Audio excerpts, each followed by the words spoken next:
Hi folks, today I'm going to share with you my top painting hacks in this video, sponsored by Hero Forge 2.0 Color Kickstarter.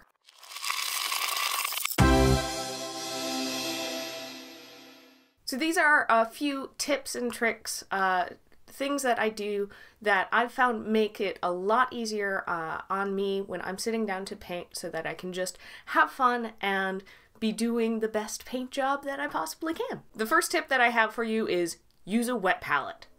It's kind of world-changing. I have a, you might not be able to see, an actual wet palette.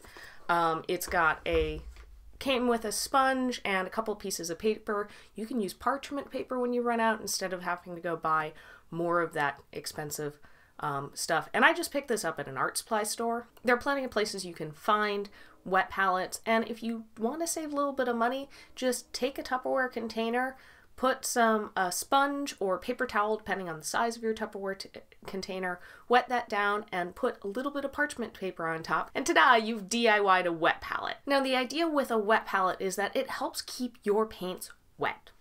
Now it's not going to be something that you can like paint something and come back a week later and your paints are still wet. They're probably not going to be, and if they are, that's amazing. But it will keep them wet longer as you're painting. And I have even found like sometimes overnight, I'll come back the next day and it'll still be a little wet, especially if I've had like a large pool of paint. But for the most part, it's just while you're painting. And so that way it's not drying out on your brush, it's staying wetter longer, so you're using more paint, you're wasting less paint. As well as it's great for mixing paints if you want to start getting into, whether you have a small supply of paints or you just really want to get that perfect color. Having a wet palette is great as a tool to mix your paints. This leads into the next thing, which is watering down your paints. Now I will say you don't need to water down all of your paints all the time. Depending on what kind of paint you have, what brand. Citadel tends to be fairly thick, so unless you're doing purposely a thick base coat, you probably want to water it down. Generally, the advice is about milk consistency. Other brands of paint are much thinner, so you might not have to water them down. And then if you're using any kind of technical paint, you may or may not want to water that down. Like inks are already watered down.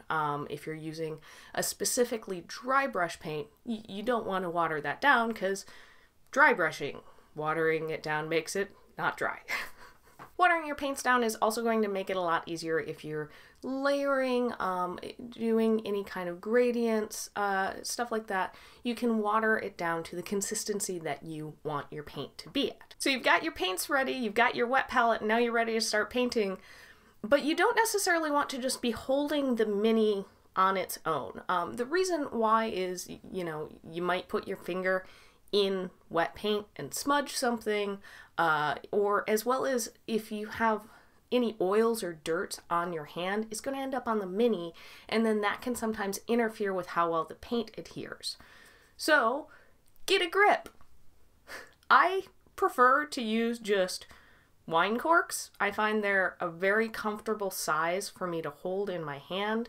I just use some sticky tack to adhese the mini to the cork, and I go from there. If you've got a larger mini, you might want to size up your grip, like using a pill bottle or something like that, and especially if that results in a top heavy, glue like a couple of pennies to the bottom or some washers, and hey, it won't fall over.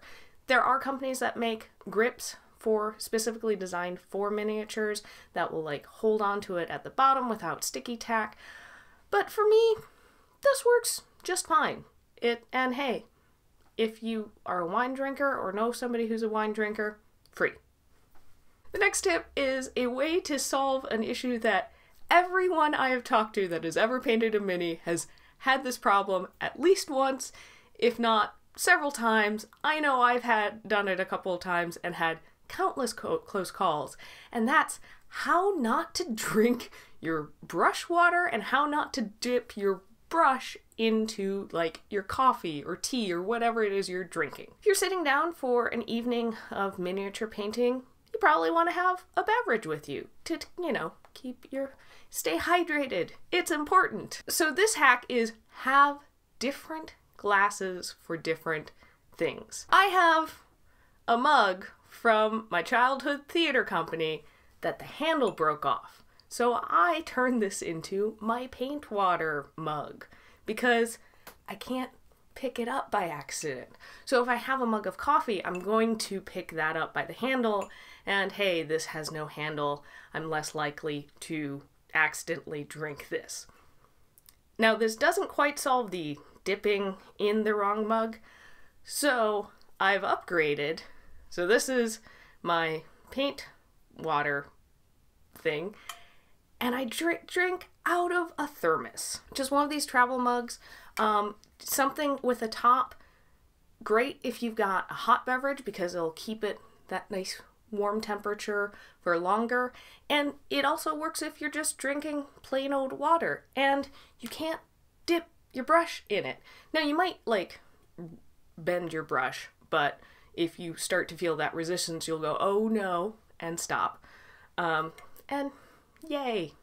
No more, oh no, I've ruined my mug of coffee because now there's white paint swirling around in it. The next hack is especially great if you're a wargaming painter, if you paint large battalions of similar color schemes, but also for somebody who just paints like normal fantasy tabletop roleplay miniatures and you want to be able to remember certain combos or techniques you used to be able to recreate it. And that's keep a painting journal. I just have a cheap journal that I picked up in like a multi-pack, and I write down as I'm going what paint color I'm using for what part of the body, and kind of each one that I do. I don't necessarily do a whole ton of notes because I'll be able to look back on it and say like, oh, this is clearly the first layer, this is the second layer, this is the third layer. But I do keep track of like what part of the body I used, what order I used it in. So that way if you pick up another battalion and want to do the same color scheme for those troops, you can recreate it without having to stop and sit there and try and remember which color you used. This is especially great if you mix paints together. I try and indicate about the ratio that I mixed because you might not necessarily be able to hold the mini up to your paint collection and remember what color it was. Or if you've got just a ton of colors that are very similar, you'll be able to remember, you'll be able to tell which paint you used and not have to remember or try and like compare and contrast. And then if there's any time you want to go, hey, I really liked how I did the wings. How did I do that? Go back and reference your journal. You don't have to try and remember all that off the top of your head. So if you find that you have a slight shake in your hand, something like that, I know I do. It's not necessarily a tremor, just maybe muscle control. I haven't sat down and spent hours upon hours upon hours every week painting miniatures, so my hands just aren't quite as used to it.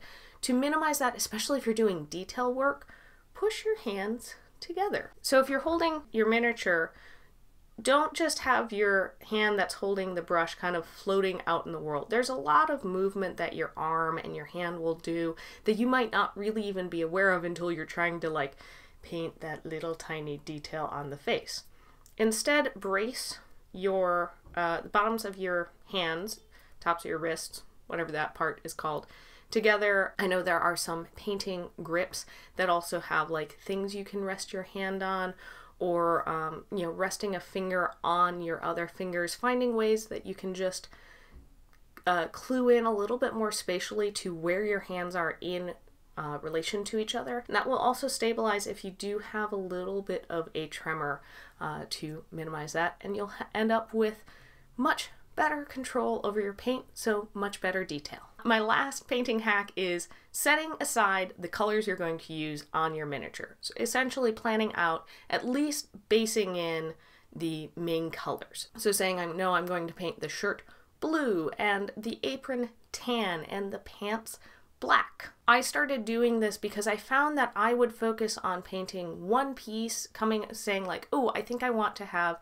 this part brown and this part yellow, and then suddenly I would find, oh, I've used paint colors that kind of blend together too much or they don't go together, and trying to struggle to tie it all together. Whereas if you at least pick out the base colors and plan those out before you start painting, then you're going to save a lot of headache, because if you look at it and go, oh, these colors clash, you figure that out before you've started putting paint on the mini, and you can modify which one you would rather modify rather than going, well, I already painted the yellow, so I guess I'm going to change the other colors now. Which brings us into the sponsor of our video, the Hero Forge 2.0 Color Kickstarter. Hero Forge kind of revolutionized the miniature world with their 3D printed minis, and now they're revolutionizing it again with the first fully customizable 3D printed color miniatures. You can get in on this Kickstarter until February 13th. There are a couple of different options. They are 3D printing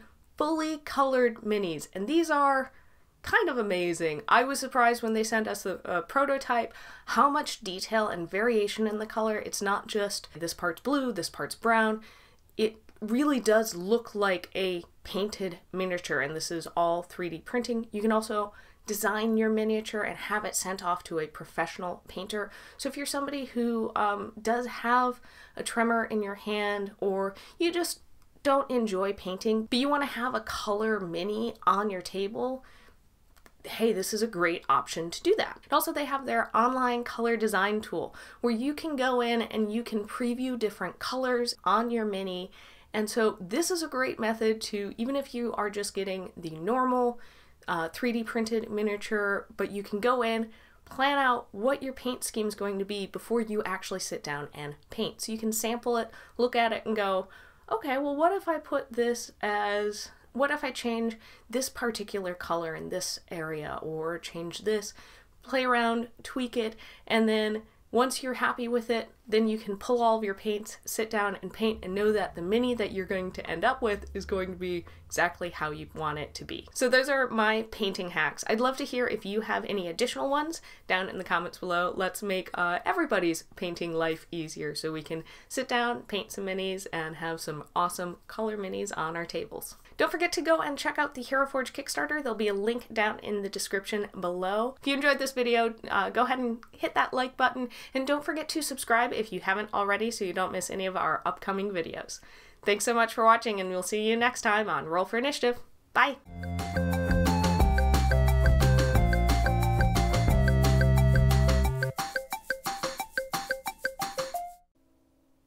Choo-choo train! Go away! Are you gone? Let's try this again.